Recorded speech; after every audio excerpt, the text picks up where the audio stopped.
আপনি যদি ধনী হতে চান, আপনি যদি তাড়াতাড়ি সফলতা অর্জন করতে চান, তাহলে আজকের এই ভিডিওটা আপনার জন্য খুবই গুরুত্বপূর্ণ হতে চলেছে। কারণ আজকের এই ভিডিওতে খুবই ইন্টারেস্টিং এবং লাইফ চেঞ্জিং বই the science of getting rich থেকে 5টি ইম্পর্টেন্ট প্রিন্সিপালস আলোচনা করব। এই বইয়ের এই প্রিন্সিপালসগুলো আমাদের প্রত্যেকের অবশ্যই জানা এবং বোঝা জরুরি। কারণ আজকের বিশ্বে টাকার চেয়ে বেশি শক্তি আর কিছুই নেই, এবং এটি কেবল শক্তিই না, প্রয়োজনও বটে। আপনার যদি টাকা না থাকে তাহলে পৃথিবীতে টিকে থাকা প্রায় অসম্ভব।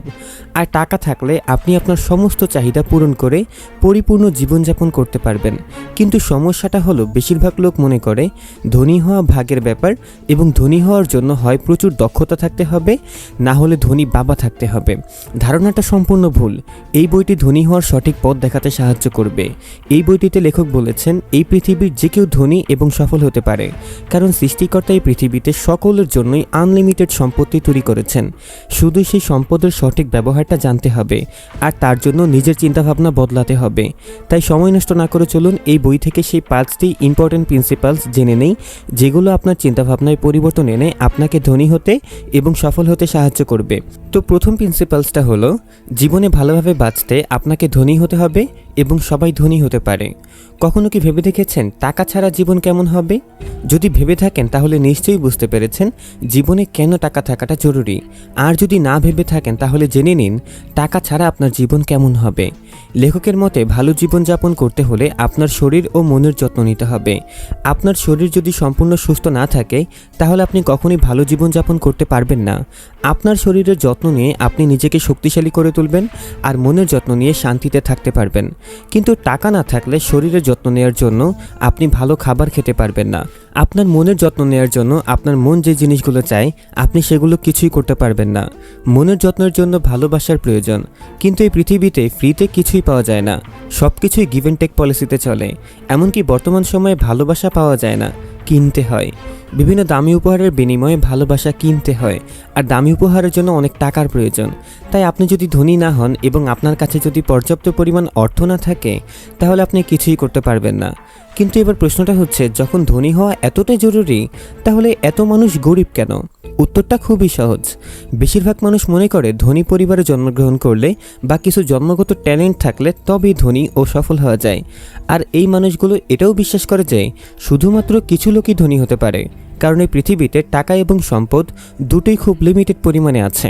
আর এই মাইন্ডসেট এই ধরনের মানুষদের ধনী হওয়ার পথে প্রধান বাধা। লেখকের মতে, এই পৃথিবীতে সকলের জন্য আনলিমিটেড সম্পত্তি রয়েছে। চিন্তাভাবনায় পরিবর্তন আনতে হবে এবং সেই সম্পদ সঠিকভাবে ব্যবহার করতে হবে, তাহলে যে কেউ ধনী হতে পারবে। তাই ধনী হওয়ার জন্য সবার আগে নিজের চিন্তাভাবনা পরিবর্তন করুন। 2 নম্বর প্রিন্সিপালসটা হচ্ছে, ধনী হওয়ার জন্য চিন্তা করা এবং কৃতজ্ঞতা দেখানো খুব গুরুত্বপূর্ণ।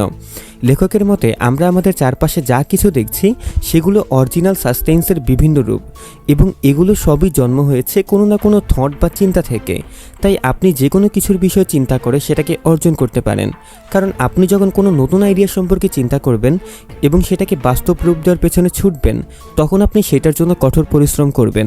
লেখকের মতে, উপরওয়ালাও চান আপনি ধনী হন, তবে উপরওয়ালা চান আপনি ধনী হন যাতে আপনি অন্যদের সাহায্য করতে পারেন, এবং তিনি চান যে আপনি যা কিছু করার জন্য এত পরিশ্রম করছেন তা অর্জন করার পরে এবং একজন সফল ব্যক্তি হওয়ার পরে আপনি আপনার বন্ধু এবং অভাবী লোকদের সাহায্য করবেন। আর সেই কারণেই তিনি অবশ্যই আপনার ইচ্ছা পূরণ করবেন যদি আপনি যেটা চান সেটা পাওয়ার জন্য কঠোর পরিশ্রম করেন। একটা উদাহরণ দিয়ে বিষয়টা বোঝানো যাক। যেমন ধরুন, উপরওয়ালা চান যে প্রত্যেক মিউজিশিয়ানের কাছে ভালো ইনস্ট্রুমেন্ট থাকা উচিত, যাতে তার সাহায্যে সে গান শুনিয়ে মানুষকে আনন্দ দিতে পারে এবং মানুষের মানসিক চাপ ও হতাশা কমাতে পারে। আর সেই জন্যই উপরওয়ালা ভালো মিউজিশিয়ানদের ভালো ইনস্ট্রুমেন্ট দেন। কিন্তু ধনী হওয়ার জন্য শুধু চিন্তা করা এবং কঠোর পরিশ্রম করাই যথেষ্ট নয়, এর সাথে সাথে আপনাকে কৃতজ্ঞতা জানাতে হবে। তাই যদি আপনার কাছে কোনো কিছু না থাকে তবে সেই জিনিসটার জন্য অভিযোগ করবেন না, বরং আপনার কাছেও অলরেডি যা আছে তার জন্য কৃতজ্ঞ থাকুন।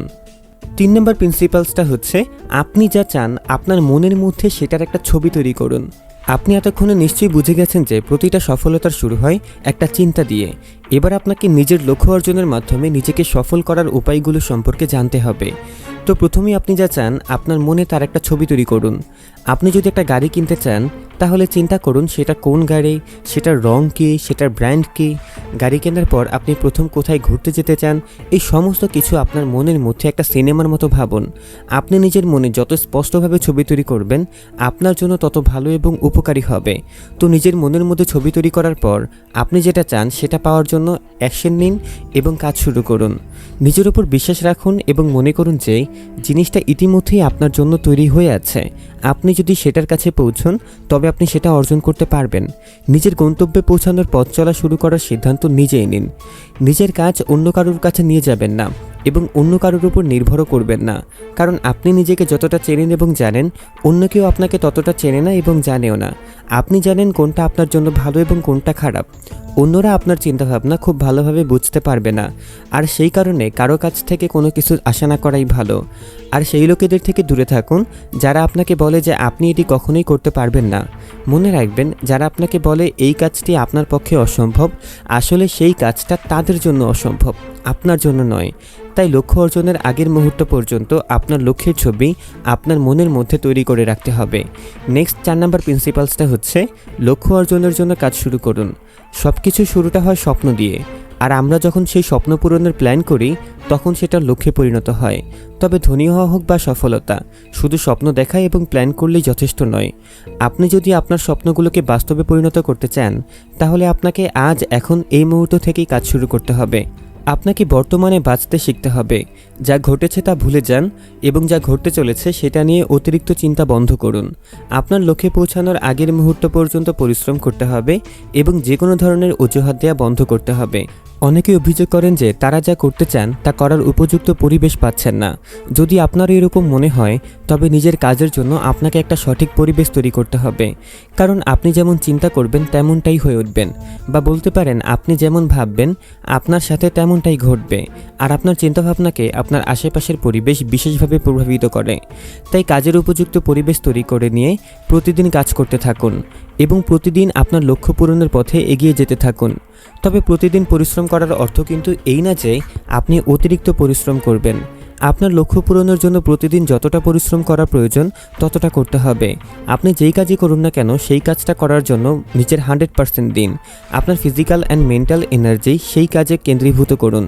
আর যদি আপনি এটা করতে পারছেন না তাহলে বুঝতে হবে আপনি সেই কাজ পুরো মন দিয়ে করছেন না, আর এর জন্য আপনি যেই ধরনের সফলতা চান তা কখনোই অর্জন করতে পারবেন না। তাই যদি আপনি ঠিক করে ফেলেছেন আপনার জীবনের লক্ষ্য কী, তাহলে সেই লক্ষ্যে পূরণের জন্য আজ থেকেই কাজ শুরু করুন। লাস্ট এবং 5 নাম্বার প্রিন্সিপালসটা হচ্ছে আপনার কাজে আপনার নিজস্ব দক্ষতা ব্যবহার করুন। সবাই ধনী এবং সফল হতে চায়, কিন্তু 90% মানুষ ধনী এবং সফল হওয়ার জন্য পরিশ্রম করতে চায় না। তাই ধনী হওয়ার জন্য এবং সফল হওয়ার জন্য সেই কাজটা করুন যেটা করতে আপনার ভালো লাগে। আপনার প্যাশন এবং প্রফেশন এক হলে ধনী হওয়া আপনার জন্য অনেক সহজ হয়ে যাবে। তাই আপনাকে আপনার প্যাশন খুঁজে বের করতে হবে। এমন কোনো না কোনো কাজ তো নিশ্চয়ই আছে যেটা আপনি সবচেয়ে ভালো পারেন এবং আপনার মনে হয় যে ওই কাজটা আপনার থেকে আর ভালো কেউ করতে পারে না। আপনাকে কেবল সেই কাজে স্কিল ডেভেলপ করতে হবে এবং সেই স্কিল সঠিকভাবে কাজে লাগাতে হবে। তবে সবার আগে আপনাকে যেটা করতে হবে সেটা হচ্ছে নিজের উপর এই বিশ্বাসটা রাখতে হবে যে আপনি অবশ্যই আপনার কাজে সফল হবেন। আপনার নিজের প্রতি বিশ্বাস আপনাকে অনেক বেশি কনফিডেন্ট করে তুলবে এবং অন্য লোকেরা আপনার দিকে আকর্ষিত হবে, ইন্সপায়ার্ড হবে এবং আপনাকে একজন আদর্শ মানুষ হিসেবে দেখতে শুরু করবে। আপনার কাজ যতই ছোট হোক না কেন সবসময় সেটার গুরুত্বের কথা ভাবুন এবং ভাবুন যে সেই কাজটা করে আপনি মানুষের ভালো করছেন, আপনি মানুষের কিছু প্রয়োজন পূরণ করছেন। আর আপনার মধ্যে এই মাইন্ডসেট থাকলে আপনি আপনার কাজটি আরও সততার সাথে করবেন এবং পরিশ্রম করার মোটিভেশন পাবেন। একটা কথা সবসময় মনে রাখবেন, আপনি আপনার স্বপ্নের পেছনে ছুটুন, আর যেদিন আপনার স্বপ্নগুলো সত্যি হবে সেদিন পৃথিবী আপনার পেছনে ছুটতে শুরু করবে। তো এই ছিল the science of getting rich বইয়ের 5টা ইম্পর্টেন্ট প্রিন্সিপালস। এই প্রিন্সিপালসগুলো থেকে এটা জানা গেল যে শুধুমাত্র ধনী পরিবারে জন্মানোর কারণেই বা জন্মগত ট্যালেন্টের কারণেই কেউ ধনী হয় না। ধনী হওয়ার জন্য প্রথমে ভাবতে হবে আপনি কি চান, তারপর সেই জিনিসটা অর্জনের জন্য কঠোর পরিশ্রম করতে হবে এবং একই সাথে আপনার অভ্যন্তরীণ প্যাশনকে কাজে লাগাতে হবে, যেটা আপনার স্বপ্ন সত্যি করার পথকে অনেক বেশি সহজ করে তুলবে। তো আশা করি আজকের এই ভিডিও থেকে নতুন কিছু জানতেও শিখতে পেরেছেন। তাই ভিডিওটা ভালো লাগলে এবং হেল্পফুল মনে হলে ভিডিওটা অবশ্যই লাইক ও শেয়ার করবেন। আজকের মতো এখানে বিদায় নিচ্ছি। আমি সজীব ফ্রম টাকার খোঁজ। কথা হবে অন্য কোনো ভিডিওতে। সে পর্যন্ত ভালো থাকবেন, সুস্থ থাকবেন। আসসালামু আলাইকুম ওয়া রাহমাতুল্লাহি ওয়া বারাকাতুহু।